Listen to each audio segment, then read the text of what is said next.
여러분들 중에 그 인스타그램을 하시는 분이 계십니까? 인스타 하시는 분들이 되게 신세대시네요. 저는 인스타를 안 합니다만. 네. 요즘 사람들은 이게 SNS라고 해서 각자 자기 그런 뭐 사진이나 뭐 그런 걸 많이 올리죠. 저는 사실 잘 안 올려요. 이런 걸 안 올리거나 이렇게 하지는 않습니다. 그래서 제 카카오톡 사진도 둘째 돌 땐가 찍은 사진이에요. 그러니까 5년 정도 전 사진과 그때 카카오톡 프로필 그 뭐 글씨 이런 거 때 5년 전에 한번 바꾸고 나서 저는 안 바꾼 적이 없습니다. 근데 거의 카카오톡을 뜰 때마다 열 때마다 항상 바뀌시는 분들이 떠요. 오늘 뭐 업데이트한 친구들 해가지고 항상 이제 그 사진도 바꾸고 어디 갔다 오시면 어디 갔고 뭐 먹었으면 뭐 먹고 애기 뭐 사진도 올리고 맨날 바꾸시는 분 있습니다. 뭐 잘못됐다는 건 아닙니다. 근데 자주 바꾸시는 분들이 계시고 저같이 이제 자주 안 바꾸는 사람들이 있는 거죠. 근데 이제 요즘 젊은 사람들은 그게 더 심해요. 젊은 사람들은 이제 인스타그램이라고 해서 맨날 이제 그거를 찍어서 같이 봐야 되거든요. 그래서 제 큰아들이 이제 올해 중2인데 그 전까지는 그런 거 안 만들다가 이제 중2가 딱 되니까 인스타그램 만들더라고요. 그래서 요즘 우리는 이제 카톡이 없으면 잘 얘기가 안 되잖아요. 근데 요즘 애들, 젊은 애들한테는 인스타그램이 없으면 잘 얘기가 안 돼요. DM 하라고 막 그러는데 전 DM이 뭔지 잘 모르겠어요. 저는 잘 모르는데 어쨌든 요즘 왜 사람들이 요즘 이렇게 막 서로 사진을 올릴까요? 내가 뭘 먹었다, 내가 뭐 어디를 갔다, 내가 뭘 읽는다, 왜 사진들이 이렇게 많이 올릴까요? 그것은 거기에 되게 단순한 기능이 있는데 그게 사람들을 미치게 하기 때문이에요. 그게 뭐냐면은 좋아요 버튼이에요. 좋아요 버튼. 내가 좋아요를 뭘 얼마나 받느냐에 따라서 나의 어떤 내가 잘 먹은 게 되는 거야. 그러니까 내가 오늘 라면 하나 끓여 먹어서 좋아요를 5개 받았으면 내가 어디 오마카세 가가지고 좋아요가 50개 받았다. 그러면 내가 오늘 잘 먹은 거예요. 그러니까 사람들이 내가 이렇게 행복한 삶을 산다, 우리 애가 이렇게 예쁘다, 내가 이렇게 좋은 데를 가봤다, 내가 이렇게 좋은 걸 먹는다, 이런 것들을 사진에만 올리면서 좋아요를 받기 시작하니까 이제 뭐가 되냐면 그게 잘했다고 증명이 되는 거예요. 내가 좀 잘했다라는 게 객관적으로 증명이 되는 거죠. 그런데 반대의 극분 뭐가 생기느냐? 좋아요를 못 받으면 내가 초라해지는 거예요. 좋아요를 못 받으면 내가 뭐 잘못 살았나? 뭐 이렇게 되는 거죠. 미국의 사회심리학자 중에 조너선 하이트라는 이 학자가 있는데 이 사람이 쓴 책 제목이 불안세대라는 책이 있습니다. 불안세대라는 책을 보시면은 이 책의 중요한 골자가 뭐냐면 요즘 애들이 다 불안하다는 거예요. 불안하다. 근데 이 불안한 원흉이 누구냐? 바로 여러분 우리가 다 모두 갖고 있는 스마트폰이라는 거예요. 스마트폰. 왜냐면 이 스마트폰이 나오고 소셜미디어가 이렇게 막 되면서 사람들이 전체적으로 어떻게 생각하게 되냐면은 비교 중독에 걸렸다. 비교 중독. 다른 사람과 나를 계속 비교하는 중독에 걸린 거예요. 그리고 두 번째, 나의 삶이 어떻게 되냐면은 디스플레이 라이프가 됐다.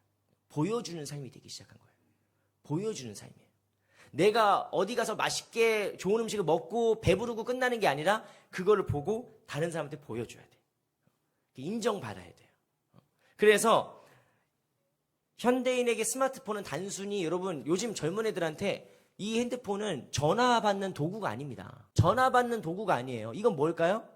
다른 사람을 관찰하는 창문이에요. 다른 사람은 어떻게 살고 있는지, 내 친구는 지금 어딜 갔는지, 뭘 먹는지 바라보는 창문이 되는 겁니다. 그래서 이 책에서 강조하는 가장 중요한 사실은 뭐냐면은 오늘날 현대인의 사회가 어떻게 됐냐면은 현실 세계의 공동체는 무너지고 가상 세계의 인정 투쟁만이 남았다. 이 구절이 되게 중요한 구절이에요. 현실 세계의 공동체는 무너졌는데 가상 세계의 인정 투쟁만 남은 거예요. 누가 더 좋아요를 많이 받느냐, 누가 더 내가 다른 사람한테 인정받느냐, 누가 더 인플루언서가 되느냐, 이게 되게 중요해지는 거예요. 사람들이 그렇게 찾아가는 겁니다.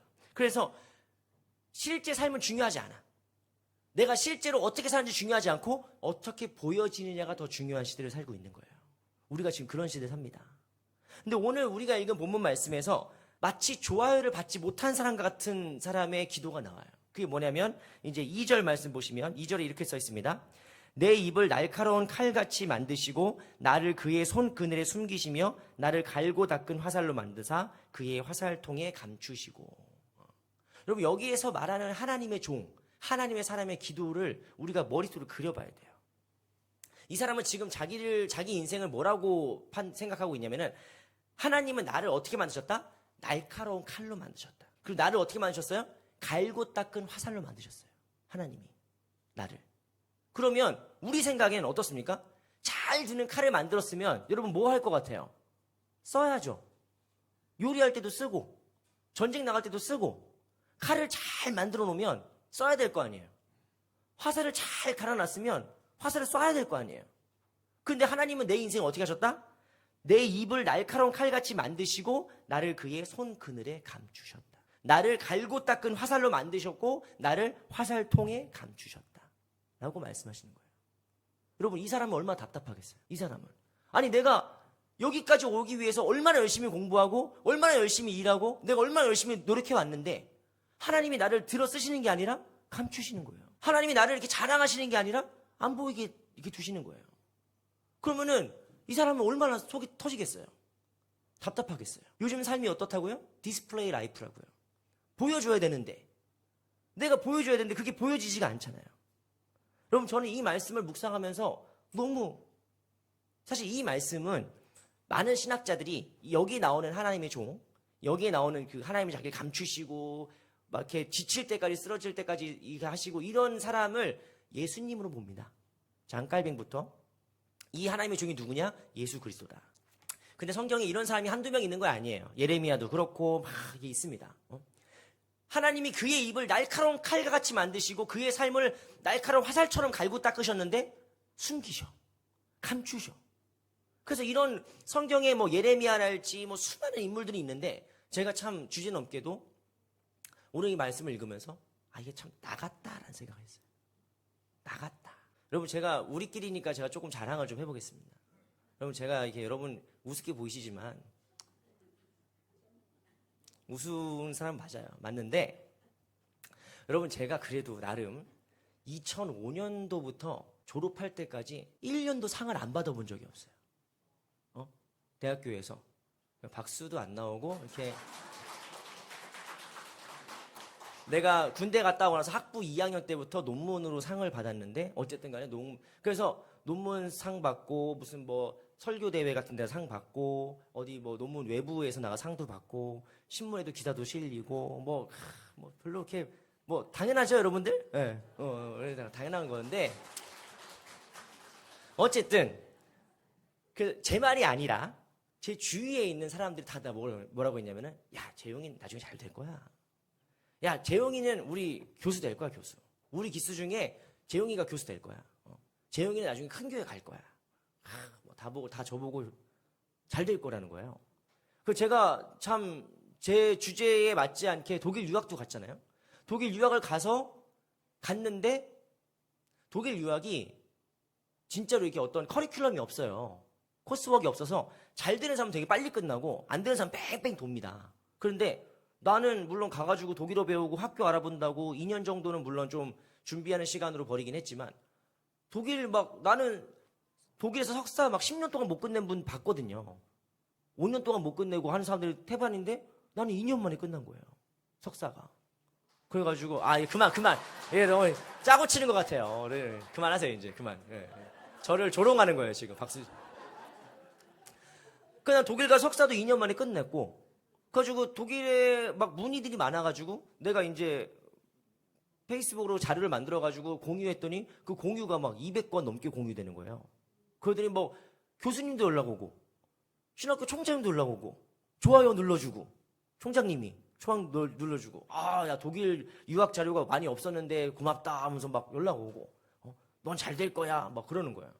그리고 독일 가가지고 그 나이에 처음으로 담임 목사도 하고 그러니까 그때는 내가 페이스북에 뭘 올리면은 좋아요가 막 계속 별것도 아닌데 계속 다 좋아요래 막 좋아요 누르고 쟤 나중에 잘 될 거래. 그랬다 난 좋아요를 막 받았어요. 그 사람이 거기 이제 빠지면은 그 맛이 아주 항상 좋아요 눌러주는 거예요. 그래서 내가 막 뭐 괜히 막 멋있는 글도 써보고 어려운 책도 찍어서 내가 이런 책을 읽는다. 내가 요즘 이런 글을 쓴다. 막 올리고 막 다 좋아요 해주는 거예요. 그런데 나는 약간 나도 어떤 마음이 드냐면 하나님이 나를 이렇게 쓰시려나 보다. 제가 오늘 칼럼에도 써놨죠. 하나님이 나를 좀 이렇게 잘 쓰시려나 보다. 너무 감사한데 감사하지만 하나님이 뭐 쓰시겠다는데 어쩔 거야. 아주 나중에 교수도 되고 큰 교회도 가고 하면서 내가 쓰시는데 내가 겸손하게 아멘 해야겠다. 뭐 그렇게 생각했었어요. 하나님 나를 잘 만든 칼로 가시는 줄 알았어요. 그리고 내가 봐도 잘 만들어가고 계세요. 그런데 2019년 코로나가 터지면서 아무튼 안 되기 시작한 거예요. 그때부터. 뭔 짓을 해도 안 돼. 뭔 짓을 해도 안 되고 그때부터는 사람들이 좋아요가 없어요. 나랑 같이 독일 유학하고 나보다 독일어도 못하고 나보다 더 오래 안 됐고 조금밖에 안 됐고 경력이나 뭐 학력이나 뭐 여러 가지로 독일에서 뭐 해본 적도 없는 애들인데 막 2년 만에 박사 끝나고 한국 갔어? 뭐 했더니 A4 용지 한 장 써가면은 그 독일 교수는 자기 조교들이랑 같이 고쳐줬대요. 그 자리에서. 그 누구는 잘 돼. 잘 만나서 잘 되고 빨리 가는 거예요. 그 교수 됐어. 그 나는 독일어도 더 잘하고 내가 더 많이 경험도 있고 했는데 나는 통과가 안 되는 거예요. 그래서 내가 어떻게 하다가 코로나 터지고 둘째는 태어나고 돈은 없고 어쩌고 하니까 2021년도에 한국으로 그냥 거의 난민처럼 도망쳐 나온 거죠. 돈도 없고 되는 건 없고 가지고 아무튼 2021년도에 난민처럼 한국에 박사학위 못 끝내고 탁 튀어나왔죠. 그랬더니 좋아요가 눌릴까요? 안 눌릴까요? 안 눌려요. 그때부터는 사람들이 관심이 없어요. 그런데 그 해 말에 너무 감사하게 제가 소망교회 부목사가 됐거든요. 그때부터 또 전화가 와요. 그때 느꼈어요. 사람은 정말 간사하구나. 사람은 정말 간사합니다. 그래서 나는 그때 어떤 생각이냐면은 하나님 나를 이렇게 만들어 놓고 내가 이렇게 공부도 하고 인정도 받고 독일에서 유학도 갔다 오고 어쨌든 막 이렇게 막 다 만들어 놓고서는 나를 하나님이 뭐 하시는 건 감추시는 것 같은 거예요. 나를 감추세요. 나를 깜깜한 화살통에 넣어버려. 아니 하나님 날 좀 쓰세요. 하나님 쓰시려고 나를 이렇게 준비시키셨잖아요. 근데 하나님이 나를 숨겨버려요. 그런 일들을 경험한 거예요. 왜 그럴까요? 하나님 왜 그러실까요? 도대체 우리를 왜 준비시켜놔서 감추실까요? 여러분 이거는 이 또한 저의 삶의 간증이 있는데 이따가 오후 2시에 만나게 될 김경진 목사님이 소망교회 김경진 목사님 사실 저의 대학교 은사님이세요. 대학교 은사님이시고 제가 대학교 때 참 지금도 그렇지만 그때 제가 총학생 회장하고 학보사 기자하고 이러면서 성격이 어땠을 것 같으세요? 성격이 교수도 막 물러가라 막 이런 거 있죠. 그래서 막 물러가라 막 그런 성격이에요. 그래서 이제 교수 회의 시간에 제 이름이 나왔대요. 이재용 학생 저거 정학시켜야 된다. 얘기가 나왔었대요. 그래서 그때 김경진 교수님이 저한테 연락이 온 거예요. 이재용 학생 잠깐 나 좀 보자고. 재용이 나 좀 보자. 그래서 평소에 좋아하던 교수님이니까 찾아뵀죠. 교수님이 나한테 그러는 거예요. 재용아, 나는 네 나이 때 너만큼 못했던 것 같아. 나는 네 나이 때 너만큼 설교 못했던 것 같고, 난 네 나이 때 너만큼 글을 못 썼던 것 같아. 아주 아유 감사합니다. 과찬의 말씀이십니다. 감사합니다. 인사했는데 그때 김경진 교수님이 저한테 해준 얘기 뭐냐면은 근데 재용아, 내가 이 바닥에서 너보다 잘난 사람 못 본 줄 아니? 내가 너보다 잘난 사람 여기서 못 본 줄 아니? 여기서 내가 30년 가까이를 공부하고 목회하고 이 목회 현장에서 있으면서 진짜 하늘의 별과 같이 빛나던 사람들이 있었다는 거예요. 어떤 선배는 말씀 설교 준비할 시간도 필요 없어. 그러니까 딱 보면 설교가 줄줄줄 나온대요. 어떤 사람은 책 한 권 딱 읽으면 그냥 처음부터 끝까지 다 기억이 돼가지고 논문 쓸 때 그냥 더락더락 막 나온다는 거예요. 몇 페이지, 몇 줄, 몇째 줄. 그 자기가 목회를 하고 공부를 하면서 절망에 빠진 적이 한두 번이 아니래. 와, 저 선배는 어떻게 저렇게 잘할까? 쟤는 뭐 저렇게 똑똑할까? 쟤는 어떻게 저렇게 설교를 잘할까? 쟤는 어떻게 저렇게 글을 잘 쓸까? 그 자기가 막 절망이 오고 무기력감에 쫙 빠진 적이 있다는 거예요. 그런데 이 교수님이 살아보니까 그렇게 하늘의 별처럼 빛나던 그 사람들이 여자 때문에 넘어지고 돈 때문에 넘어지고 성도들이랑 싸워가지고 분을 못 이겨서 싸워가지고 날아가고 자기 분노 가정을 못 지켜가지고 가정이 무너져가지고 목회를 그만둬야 되고 이런 사람들이 너무 많다는 거예요. 너무 많대. 그러면서 그 교수님이 나한테 마지막 하셨던 얘기가 뭐냐면은 재용아 20대 30대까지는 인풋의 시기라고 생각해. 그때는 네가 볼 때 부당하게 여겨지는 마음도 그냥 삼킬 줄 알아야 돼. 그냥 참아야 돼. 20대 30대에 너무 드러나려고 하지 마라. 목회 평생이다. 네가 하나님께 쓰임받고 네가 이제 하나님께 쓰실 때는 40대 이후야. 20, 30대에는 제발 조용히 공부하고 준비하고 있어라 라고 저한테 말씀해 주셨어요. 그런데 공교롭게도 그러고부터 한 15년이 지난 다음에 다시 만났는데 그분이 소망교회 담임 목사가 되고 저는 소망교회 부목사가 됐단 말이에요. 그래서 내가 목사님한테 어느 날 단둘이 있을 때 목사님한테 목사님 저 그때 저한테 그런 얘기 하셨어요. 그러니까 목사님이 그랬어? 그러시는 거예요. 가지고 아니 그거를 이미 알고 예언하신 거예요? 네 그랬거든요. 그러니까 내가 남의 인생 뭘 예언하나 나도 몰랐는데 나도 내가 여기 올 줄 몰랐는데 내가 뭘 예언을 하냐. 그러면서 이제 목사님이 그러시는 거예요. 그래도 잘 버텨줘서 고맙다. 잘 버텨줘서 고맙다. 거기에서 괜히 내가 잘난 칼이다, 내가 잘 드는 칼이다, 내가 뾰족한 화살입니다 막 드러내고 막 앞에서 나댔으면은 벌써 꺾였어요. 벌써 사라집니다. 그런데 하나님이 나를 감추시는 시간이 있어요. 나를 드러내서 사용하시는 게 아니라 감추시는 시간이 있습니다. 캄캄하고 옴짝달싹 못하고 하나님 왜 나를 이렇게 그냥 처박아 놓을 거면 왜 나를 준비시켰습니까? 왜 나를 지금까지 공부시키고 왜 나를 지금까지 훈련시켰습니까? 라고 하는 불만이 막 터져 나올 때가 있어요. 그런데 여러분 그건 화살의 입장이고 그건 칼의 입장이고 주인은 달라요. 주인은 이 칼을 쓸 때가 있는 거예요. 이 화살을 쓸 때가 있는 거예요. 그때까지 뭐 하는 겁니까? 준비하는 겁니다. 여러분 하나님의 사람이 모세가 쓰임 받으려고 몇 년 기다린 줄 아십니까? 모세 80년을 기다렸어요. 80년을 기다려서 하나님이 그제서야 쓰시는 거예요. 여러분 하나님께서 다윗에게 기름을 부으시면은 아니 기름 부었으면 다음 왕이란 뜻인데 어차피 정해진 거잖아요. 하나님 뜻이. 그럼 다음날 왕 시키면 되지. 그로부터 여러분 목숨의 위협을 받으면서 목숨 걸고 도망쳐야 되는 시간이 얼마나 길었는지 몰라요. 다윗이 아둘람 굴에서 막 숨어가지고 막 울며 불며 기도하고 했던 시간이 다윗에게 목숨을 걸고 기도했고 숨어 있어야 되는 시간이 있었단 말이에요. 그때 다윗이 하나님 내가 지금 나를 따르는 백성이 이렇게 많고 저 미친왕 사울을 내가 못 이길 것 같습니까? 그래서 같이 전쟁을 벌이면 어떻게 되는 거예요? 내란이에요. 그러니까 내전이에요. 내전. 근데 다윗이 그 화살통에 있는 것 같은 시간 하나님 이러려면 나를 왜 기름 부었습니까? 이럴 거면 왜 나한테 골리앗과의 싸움에서 승리하게 했습니까? 라고 답답하고 막 억울한 그 심정에도 불구하고 다윗이 뭘 해야 되는 거예요? 참아야 되는 거예요. 그 아둘람 굴에서 기다려야 되는 거예요. 하나님이 쓰실 때까지 하나님이 사용하실 시간이 있어요. 하나님이 우리를 사용하실 때가 있어요. 그 목적에 합할 때까지 우리를 두시는 겁니다. 그래서 4절 말씀 보시면 4절 말씀에서는 이 우리말 성경에서는 접속사가 빠져버려요.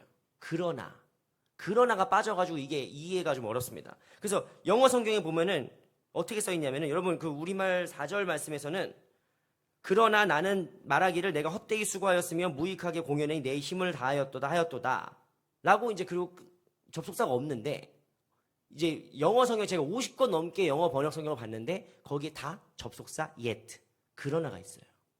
yet 아니면 but, however 이런 거죠. 여러분 하나님의 사람이 하나님의 일을 하는데 날마다 기쁘고 날마다 즐겁고 막 날마다 보람되면은 난 그건 사기라고 봐요. 사기입니다. 얼마나 지치는지 몰라요. 이 지금 하나님의 종이 뭐라고 얘기합니까? I have labored. 내가 지금까지 죽도록 노동했다는 거예요. 내가 지금까지 한 번도 쉬지 않고 죽도록 일했는데 내가 뭐 했다? I spent my strength. 나의 모든 힘을 다 썼다. 그런데 뭐가 됐다? For nothing at all. 하지만 남은 게 아무것도 없어요, 주님. 내 손에 쥔 게 아무것도 없어요. 죽으라고 일하고 죽으라고 했는데 마치 헛된 것 같아, 내 인생이. 여러분, 열심히 일한 농부는 흉년에 어떤 마음이 들겠어요? 더 큰 절망이 오는 거예요. 자식을 위해서 열심히 최선을 다해서 키워놨는데 이놈이 방황해. 이놈이 곁길로 가. 그러면은 막 키운 부모는 원망하면 안 되죠. 막 키웠는데. 근데 야 이놈 자식아 내가 널 위해서 뭘 했는데 내가 널 위해서 어디까지 했는데 자식이 막 곁길로 가고 잘못된 선택을 하면은 여러분 그게 얼마나 허무합니까? 허무한 거예요. 그런데 이 하나님의 종이 접속사 그러나가 들어가요. 내 인생이 지금 허무한데 그러나 우리말 성경에 참으로 나에 대한 판단이 여호와께 있고 나의 보응이 나의 하나님께 있느니라 이렇게 고백하는 겁니다. 여러분 하나님의 사람은 뭐냐면 하나님의 사람이 헛됨을 느끼지 않는다? 하나님의 사람들이 허무함을 느끼지 않는다? 그건 거짓말이에요. 그런데 허무함을 느낄 때마다 우리는 뭘 생각해야 됩니까? 그러나를 생각해야 돼요. 그러나 나의 인생에 대한 판단이 누구한테 있다? 하나님한테 있다. 여러분, 우리는 지금도 인스타그램이나 페이스북에서 좋아요를 누르는 대로 우리가 기뻐져요.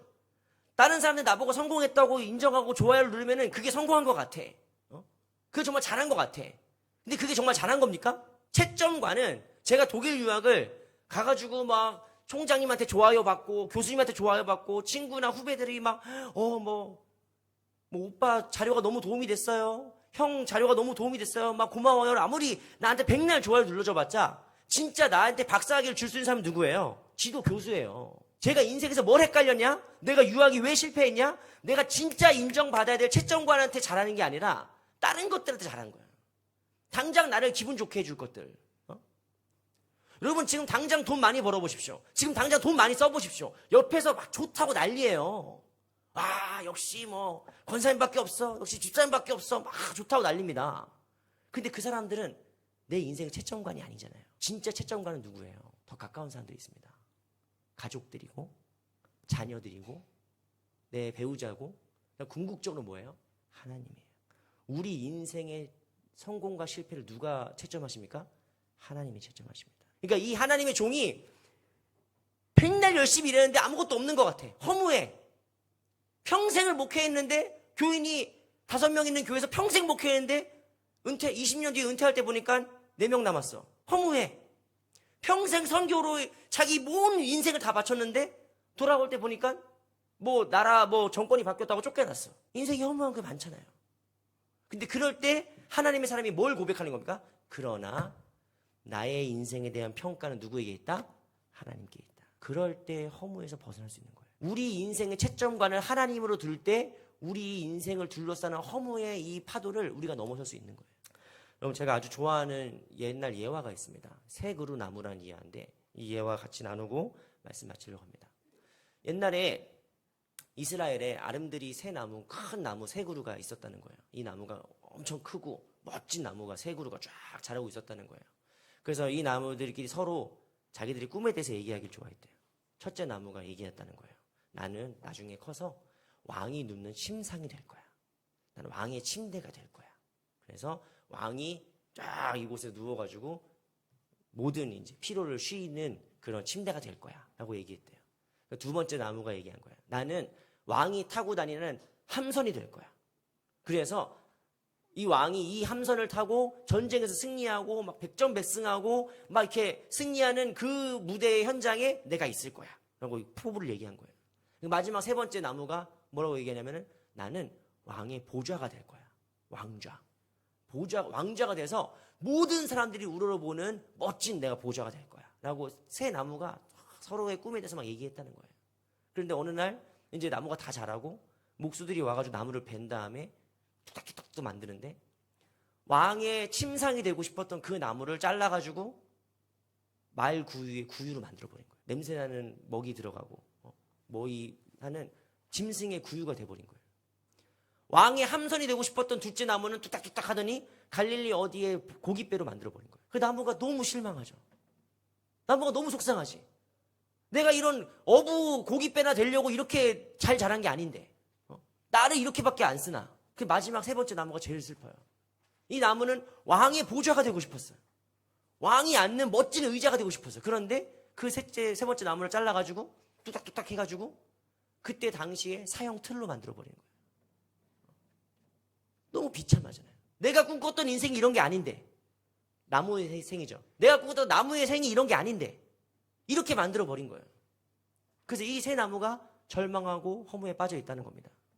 근데 여러분 다들 짐작하시겠지만 이 나무들이 다 뭐가 되는 거예요?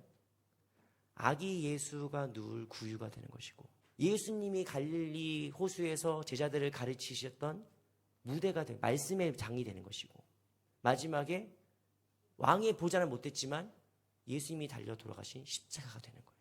영원히 잊혀지지 않는 나무들이 되는 거예요. 여러분 우리는 우리 인생을 모릅니다. 우리는 우리 인생을 몰라요.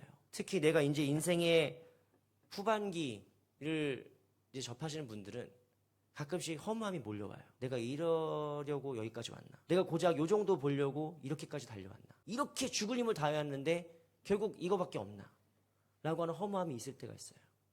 근데 여러분, 우리는 알지 못합니다. 우리는 우리의 오늘을 보고 우리의 전체를 채점하는 사람들이 아니에요. 우리의 평가는 누구에게 달려있습니까? 하나님께 달려있습니다. 우리의 보응은 누구에게 있습니까? 여호와의 손에 달려있는 거예요. 내가 지금 마치 화살통에 있는 것 같은 그 시간, 하나님이 나를 감추시고 숨기는 것 같은 그 시간이 어느 시간입니까? 하나님이 일하고 계신 시간이에요. 주님이 우리를 위해서 준비하고 계신 시간이에요. 그것이 나의 기대와 다르고 나의 생각과 다르고 나의 뜻과 다르다 할지라도 주인의 뜻이 더 중요해요. 하나님이 역사를 이루어 가실 겁니다. 우리는 이런 기도를 많이 해요. 하나님, 이렇게 쓰실 거면 나를 왜 이렇게 깊은 어둠 속에 저를 두고 계십니까? 그런데 그곳이 어떤 곳이에요? 우리가 하나님 만나는 곳이고 하나님께서 쓰시는 시간이고 우리 역사의 장소가 될 것입니다. 우리가 이 시간에 함께 주가 일하시네 다시 한번 찬양할 텐데, 여러분, 특별히 지금 내가 화살통 속에 있는 것 같은, 아니면 내가 지금 온 힘을 다했는데 nothing at all, 아무것도 없는 것 같은 느낌이 들 때, 그때가 주님이 일하시는 순간입니다. 우리가 이것을 믿음으로 고백하면서 이 시간 찬양하며 기도하며 나갔으면 좋겠습니다.